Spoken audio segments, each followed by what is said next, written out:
Well, yeah. So, the gosh, no, I was talking about the What were we talking about? okay, Philly, yeah, Philly. So like the idea of like the big city to visitors and a small town to natives. I was able to speak with Alice Elliott Dark, who's Yeah. Philadelphia, and she told me so many interesting things about like the history of Philadelphia and the Quakers, right? And we meet Rhea. Am I saying that correctly? Rhea? Raya. Rhea, Yeah. right? And in the beginning, there's like an event they go to with like the Quaker Hall, and everyone's quiet, and But Yeah. anyways, just like the history of Philadelphia, obviously it has a lot to say about like modern American history as far as like Constitution, all of that. But just like the ideas of being trapped. And so if she keeps talking about after what happened to her with East, she keeps having to see him. She sees everyone around. And then there's in the background, there's her relationship with her parents. And it's really lightly like a light touch in a very good way, but it's just like I don't know how much of that is her shame, maybe, in what happened to her, or with the assault, or just in general that she's quote not successful as she wanted to be. But her family, especially her dad, they seem to be very good people and they want her back. I just wonder about ideas of her being trapped, and then how much of that is of her own making, which I even hesitate to say because she's not responsible for what happened to Right. her, right? But I just wonder about like trapped, and how much that affected her relationship with her family. Yeah. I mean, I agree with your take on it that um I mean, I guess, characters or people, we just try to understand like why they have made the choices that they've made without blaming them or judging them. I think that's what makes fiction such a great like practice for empathy too. Hmm. And I certainly would not like blame Nina for the situation she's in, but she's also made a lot of choices that have, created this situation. And absolutely, she's like, withdrawn from her whole world, and that includes her family because of the shame that she feels. But she's also been trying to get away from her family for a long time because she's been trying to climb the social ladder. Yeah, yeah. There's shame in that too, and it's a lot about social class. And I tried to use Philadelphia to I don't know if metaphor is the right word, but just how you know as a I guess all cities and places are like this too, but the geography of it is also expressing social class and social organization. Mm. And in Philadelphia, we call Philadelphia a city of neighborhoods. Uh-huh. So yeah, and her family's in a certain kind of neighborhood. She comes from a certain kind of background, and that's something that she bonded with her friends Amparo and East about because they're also from the neighborhoods and then came to the University of Pennsylvania downtown, this or West Mm. Philly, really this elite Hmm. institution. Hmm. And she's been trying to escape her class background, really, and climb the social ladder and get power and prestige and money and all of that. And she feels like she failed. The Mm. Saturn Club was her way of, um, you know, uh, you know, coming up in the world. Sure. And when she left, that all sort of fell apart. And she's embarrassed about that and what Yeah. her family would think about that. Yeah. Um, but I think, over the course of the book, she comes to think about those class issues in a new way too. Definitely. Yeah, there's a point where she's reflecting, and she basically calls it like she was kind of always been part of a quote secret society of one, Yeah. right? Always trying to, be something different, do something different. Like we talked about, the book is divided into the five cards, the five parts. It ends with the tree of life. And there are a lot of horrible things that happen in the book. There are a lot of traumatic things that happen in the book.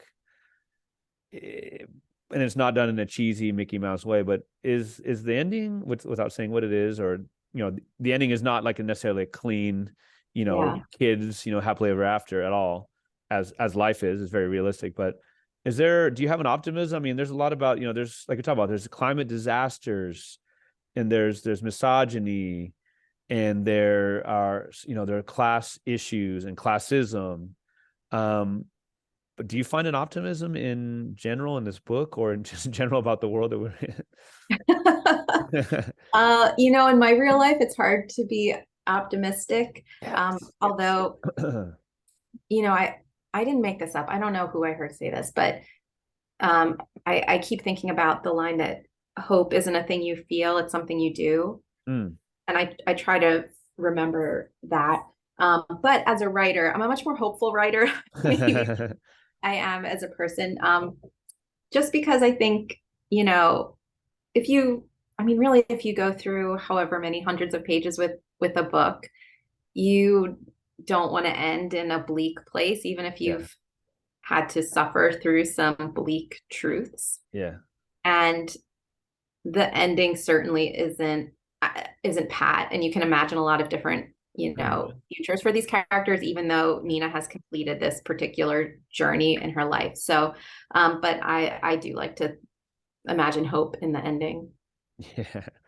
The again, staying away from some of the plot spoilers, but there's so much about like alchemy, Yeah. right? And these kind of ancient secret societies and secret information, and all of the shadows around. There's a lot about myth, that's based on Saturn. There's a lot about like I said, the tarot cards and fortunes, and just on a plot basis, it's so many cool twists and turns. And you thought this person was on so and so's side and they're not, or oh, okay, I get why they did that. So it's just got something for everybody. Like you said, I mean, this is the most positive way. It doesn't quite fit into, horror but I love the idea of speculative fiction. And even like, again, like I said earlier, like, is this 2040? Is this 2020? Is this 2026? Is this 2050? It's just like a really going to be a long lasting book that really has so much to say about our world.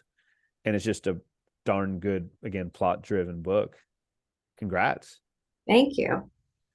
How does it feel this, we're what, I guess 7 months on, like, do you feel like the book, there's all the hoopla when it comes out and everything like that. Do you feel like the book has like is like a second life? Like, I could see it being taught in different like college courses. Does it mean something different to you now than it did in October?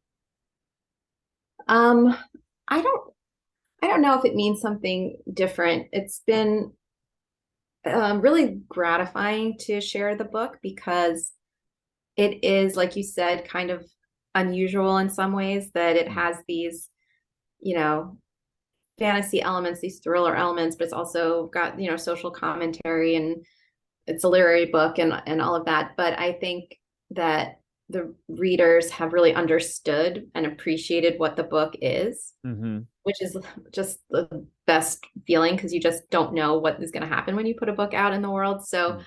I I feel really, happy and grateful about that. And yeah, you're right. The publishing cycle is very weird and it's a real roller coaster.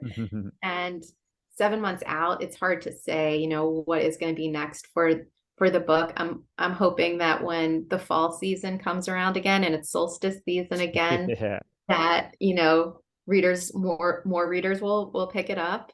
Yes. Um, because it was really fun to just like create this whole holiday, really. Uh-huh.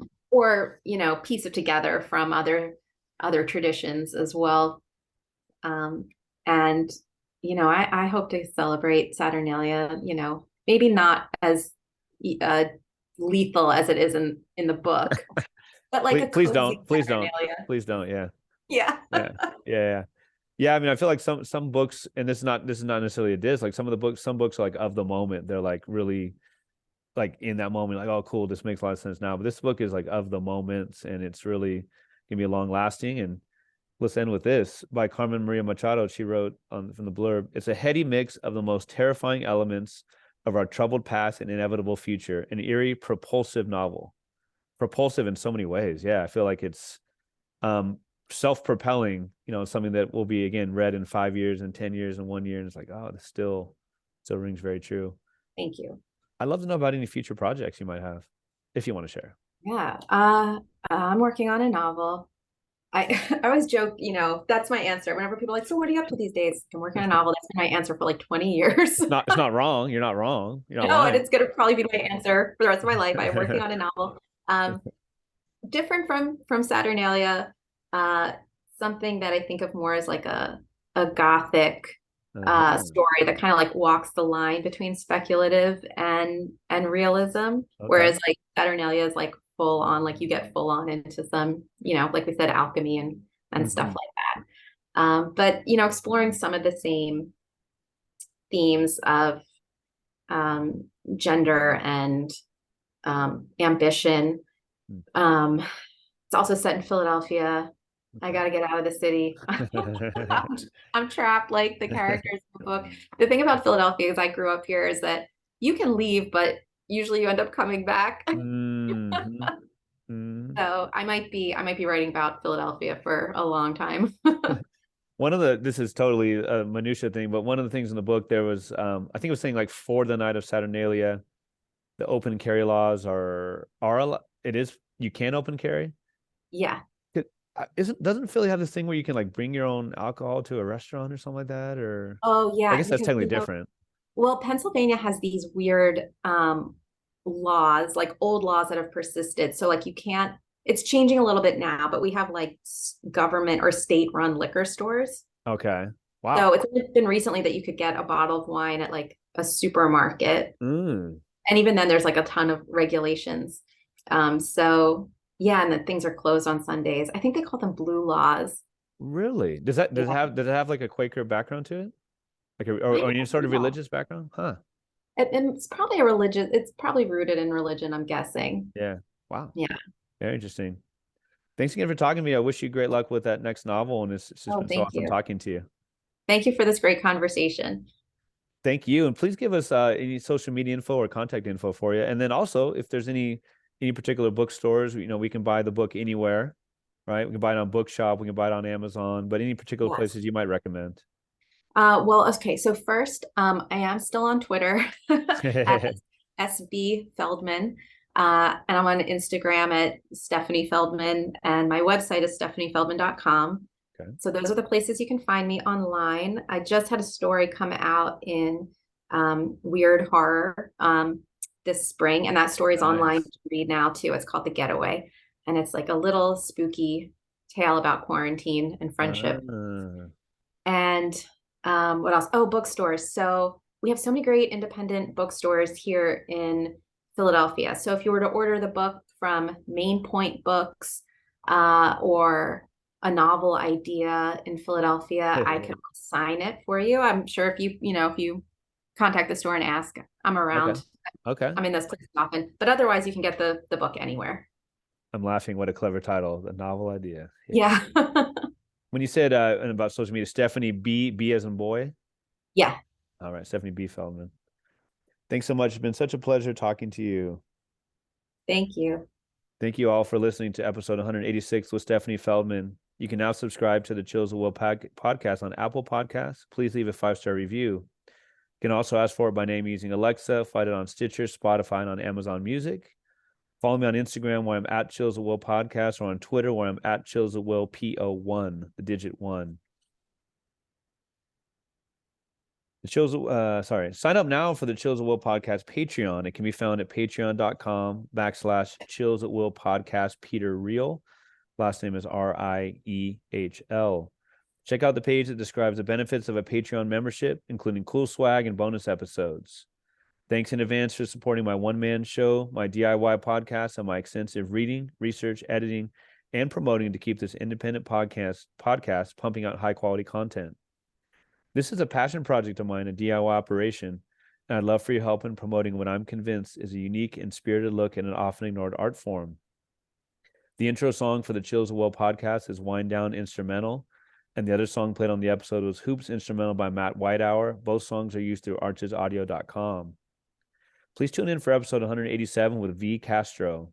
She's a 2-time Bram Stoker Award nominated writer born in San Antonio, Texas, to Mexican-American parents, and she has been writing horror stories since she was a child, always fascinated by Mexican folklore and the urban legends of Texas. Her latest is The Haunting of Alejandra. This episode will air on June 13th. For now, thanks again for listening. I hope that these uncertain days bring you texts by writers with mad skills, like Stephanie Feldman, whose work, like Saturnalia, gives you chills at will.